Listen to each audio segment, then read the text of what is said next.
And today we finished the first 6 stories. Today we are on story number 7. And I can make it bigger. Okay. Now their water is gone. How the general saw through the enemy's ploy. One arrow can be broken, but not 3 bound together. Japanese warlord Mori Motonari, a master of wiles and trickery, is famous for this legendary advice to his 3 sons. After fighting in his first battle at age 21, he went on to fight another 225 battles, great and small, over the course of his adult life. This works out to an astonishing 4 battles per year.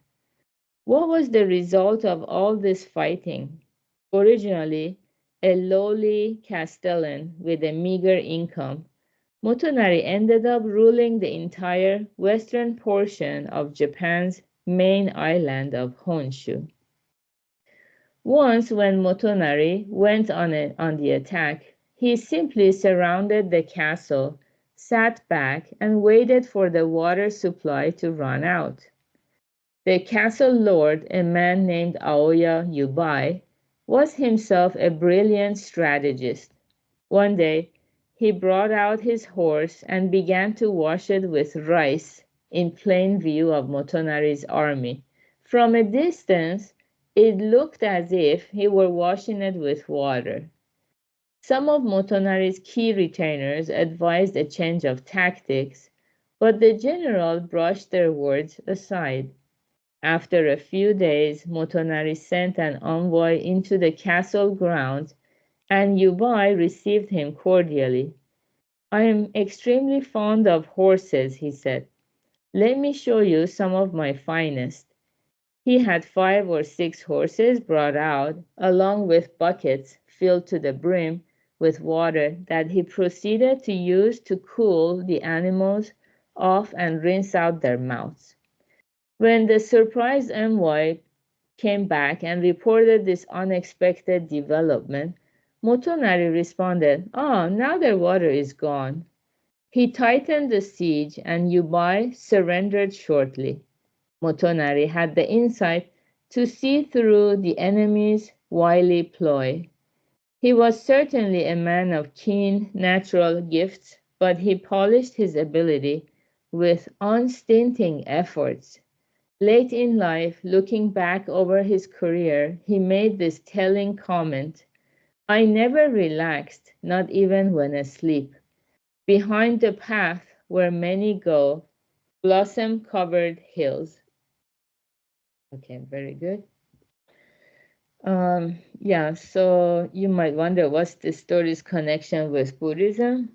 But actually in Buddhism, we try to learn from any events or stories. There's always a message for us.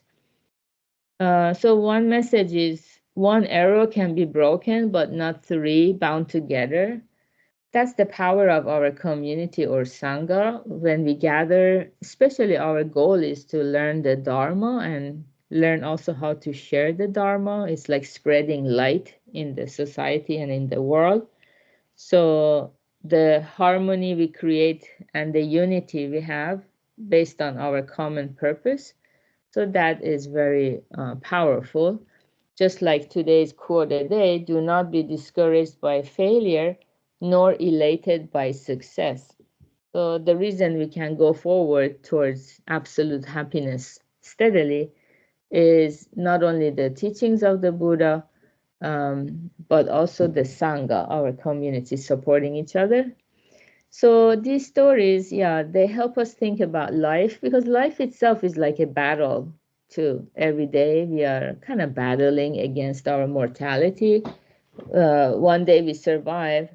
If we still have ties with this world, we won that battle. So some people try to win the battle with a lot of aggression, and some people, like this General Motonari, he had a lot of tactics, which means like wisdom to see ahead. So the more we listen to Buddhism, the more we gain that wisdom which is the faculty of seeing ahead, because cause and effect, cause and effect, cause and effect, this chain of cause and effects becomes more and more obvious to us as we learn the Dharma.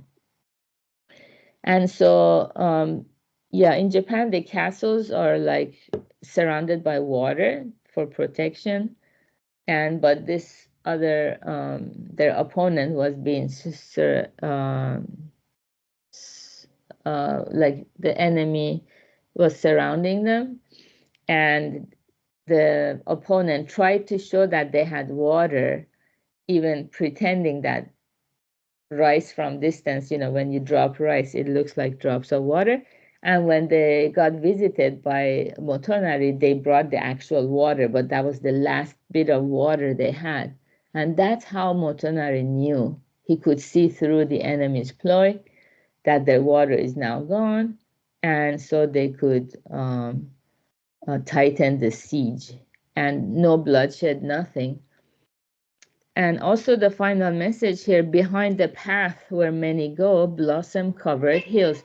A lot of happiness is right here within us, but it's behind the path where many people go. Most people are going outside, looking outside themselves. As for us, if we want to become spiritual, we go within. And the more we go within, the more we can find these beautiful flowers of peace and joyfulness. So good job, everyone, for being here, practicing.